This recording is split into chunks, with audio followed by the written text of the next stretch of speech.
Bonjour à tous et bienvenue dans ce nouveau tuto dans lequel je vais vous présenter plusieurs choses. Donc la première chose, le drag and drop proposé par Escape, le mot de passe en boîte de dialogue par Stéphane Aniel et le renvoi vers une autre page donc, qui a été proposé notamment par Valérie, donc que vous pouvez suivre sur Enseigner avec Geniali. Voilà, donc dans un premier temps, donc, je crée mon puzzle et je veux que quand le puzzle, quand il est formé complètement, voilà, un petit bouton apparaît. Et on me demande un mot de passe, donc là par rapport aux images je me dis que c'est Sherlock, j'ai bon et voilà j'ai un renvoi vers une autre page du même Geniali. Si cette fois-ci je construis mon puzzle, complètement et parfaitement, mais que le mot de passe est faux, donc par exemple là je vais mettre Watson, alors vous avez vu hein, ça peut apparaître même si c'est pas totalement parfait, mais ça c'est pas très grave, le principal c'est qu'il le forme bien et qu'il puisse voir ce qu'il y a sur le puzzle. Voilà, donc là j'ai mis un bouton de renvoi, comme ça si on se trompe on revient dessus. Alors comment j'ai fait? Dans un premier temps donc j'ai construit mon puzzle sur Jigsaw Planet, donc j'ai trouvé une image libre de droit, d'accord, j'ai mis réutilisation autorisée, j'ai pris l'image, voilà, donc je vais la télécharger. Très bien, donc je télécharge mon image. Je ne suis pas un robot, enfin, je ne crois pas. Voilà, je télécharge mon image et en fait je vais l'importer donc sur Jigsaw Planet qui va transformer mon image en pièce de puzzle. Voilà, tutoriel puzzle, la création. Donc vous allez voir apparaître donc, les différentes formes de puzzle. Alors pour le moment, Escape propose donc 10 associations objets et cibles. Il y en aura sûrement plus à l'avenir. Mais en tout cas, pour le moment, voilà, j'ai pris 6 pièces, je pourrais en prendre 9. Mais là, j'en ai pris que 6. J'ai fait une impression écran et je vais utiliser le fabuleux site remove.pg pour pouvoir donc transformer cette image avec un fond en image sans fond, une image en PNG, voilà, en fond transparent. Alors vous avez vu des fois il y a des petites taches qui restent, il y a des petites choses, c'est un peu capricieux, mais je peux les effacer. Voilà, donc là j'efface, et donc tout ce que j'efface devient un fond transparent, donc, ce qui est vraiment génial pour nos créations. Voilà, donc là j'efface tout, j'ai des pièces de puzzle qui sont parfaites, je vais télécharger l'image et l'importer sur mon Geniali. J'ai déjà préparé un petit peu mon Geniali pour cette présentation. Voilà. Donc là, donc j'ai importé mes images. Alors c'est pas les mêmes images parce que j'avais fait un autre test, mais c'est pas très grave. Voilà. Donc là, je découpe mes formes. Très bien. Et voilà. Et ensuite, vous faites ça avec toutes les formes et elles auront toutes un fond transparent. Alors ensuite, comment je fais? Donc ici vous voyez donc il y a mes pièces de puzzle et elles ont toutes des numéros dessus. Ce sont donc des objets. O pour objet. Donc là pour l'exemple, donc là j'ai mis les numéros au-dessus des objets, mais on peut les cacher, on peut les mettre en transparent, les mettre derrière pour les cacher. Voilà. Et donc chaque objet a sa cible. L'objet 1 va sur la cible 1, l'objet 2 va sur la cible 2, donc si je la mets sur la 3, rien ne s'affichera. Ici vous avez donc une petite ligne de texte de code qu'il faudra changer tout à l'heure. Et ici, donc si je fais mon exemple, ah bon, c'est pas très joli, donc ici, donc c'est déjà apparu. Pourquoi? Parce qu'en fait, j'ai oublié quelque chose. Alors, donc déjà dans un premier temps, il ne faut pas oublier de faire glisser les éléments. Dans un second temps, il faut mettre donc votre présentation en micro-site pour ne pas qu'on voit les flèches sur le côté. Et ensuite, il va falloir mettre, en fait, en haut, vous voyez, il y a un nombre X. Et bien, c'est le nombre d'objets. Donc moi, j'ai 6 objets. J'ai 6 pièces de puzzle. Donc 6 objets et 6 cibles. Donc je vais mettre 6. Je vais copier cette ligne. Je vais la mettre en haut. Je vais la cacher. Voilà. Et je vais la mettre dans Autre. Voilà. Donc là, vous voyez, j'avais déjà fait un exemple. Je l'insère. Je vais donc réduire cet encadré. Moi, je pourrais très bien le laisser en grand, mais c'est juste que ça n'a pas beaucoup d'intérêt, en fait. Voilà, je vais l'agrandir et je vais la glisser vers le petit A que vous voyez en bas, et A c'est pour affichage.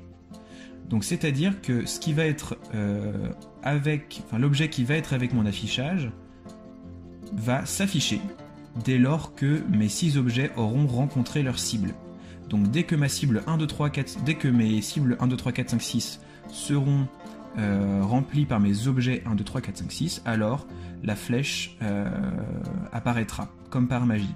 Là ici vous avez donc mes cibles qui sont composées de l'objet cible et d'une ressource donc qui est donc un carré gris. Donc voilà ce que Escape vous propose, donc une page blanche avec d'un côté les objets de 1 à 10, d'un côté les cibles de 1 à 10, vous avez le A pour affichage et en haut donc le nombre d'objets qu'il faut appareiller.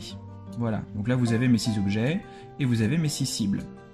Voilà, donc on n'est pas obligé de tous les utiliser, c'est pas très grave. Donc ici il ne faut pas oublier bien entendu de tout bloquer, et même avant de bloquer, bien entendu, il faut rendre vos cibles transparentes pour que ce soit plus joli. Et à la toute fin, il faut que toutes vos pièces de puzzle passent au-dessus de tout. Donc c'est-à-dire que dès que je passe mes pièces de puzzle au-dessus des encadrés, eh bien, elles ne passent pas dessous. Voilà. Donc je bloque le tout. Bien sûr, il ne faut pas oublier de rendre ces cases transparentes, sinon c'est pas très joli. Alors ça dépendra des jeux, il y a peut-être des choses où vous pouvez laisser en non transparent, c'est comme vous voulez.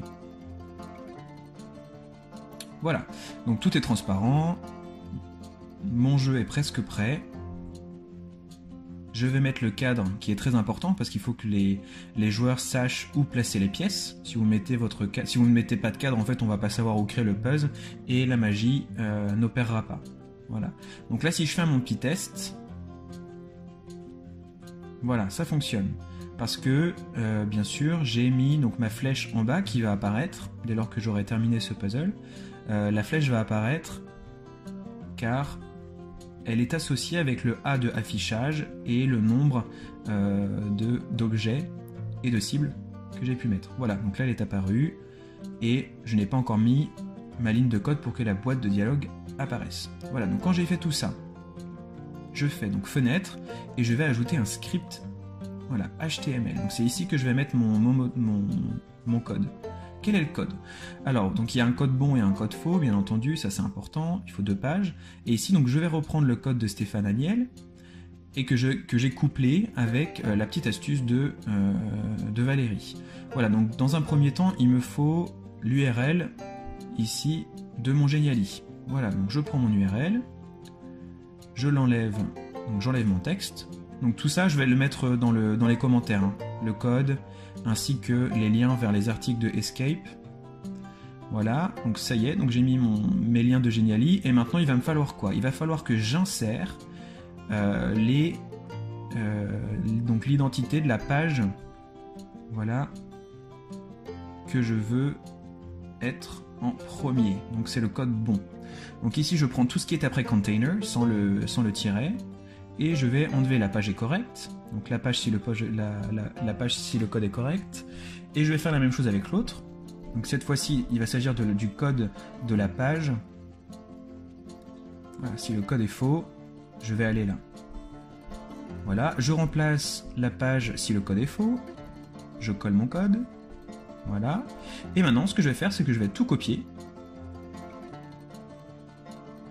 et je vais le coller directement en fenêtre dans ma petite flèche. Voilà, donc ma petite flèche maintenant, à partir du moment où je cliquerai dessus, une fenêtre va apparaître et cette fenêtre est une boîte de dialogue. Voilà. Bien sûr, donc vous pouvez changer entre le mot de passe, attention de ne rien changer d'autre, sinon vous pourriez changer le code. Et le mot de passe, ici, voilà, je veux que ce soit Sherlock Holmes. Voilà. Et maintenant, votre code est prêt, il faut bloquer, n'oubliez pas de tout bloquer, tout ce qui ne doit pas bouger, il faut que ce soit bloqué.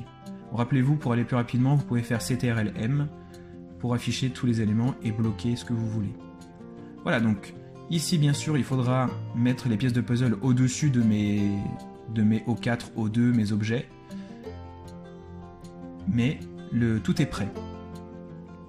Voilà, mes cibles sont prêtes à recevoir les objets, ma flèche apparaît à partir du moment où tout est là, ma boîte de dialogue est prête, ici je vais mettre mon code bon, Sherlock Holmes. Hop, j'ai bien un renvoi de page I'm so excited.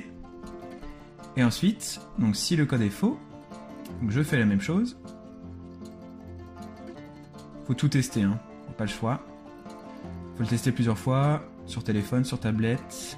Sur Safari, ça marche un petit peu moins. Hein. Je rappelle toujours que toujours mieux sur Chrome. Voilà, ma petite flèche apparaît. Ici, je vais mettre Watson ou Sherlock Watson. Je pour mettre n'importe quoi. En fait, c'est sensible à la casse, donc même les majuscules, il le prend en compte. Faut faire attention, hein. Si vous mettez Sherlock Holmes sans S, sans le S majuscule, ça marchera pas. Voilà. Donc finalement, tout est prêt. Escape donc vous propose déjà tous ces objets et toutes ces cibles, ainsi que le A de affichage.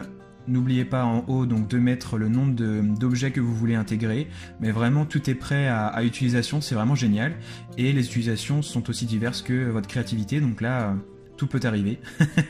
Donc j'ai un peu hâte de voir ce qu'il est possible de faire. Là j'avais l'idée du puzzle, et puis j'ai hâte de voir les vôtres aussi, de voir tout ce qu'il est possible de faire par la suite. Escape avait l'air de dire qu'ils avaient d'autres idées à mettre en œuvre, donc voilà. Merci beaucoup d'avoir suivi ce tuto, et à très bientôt.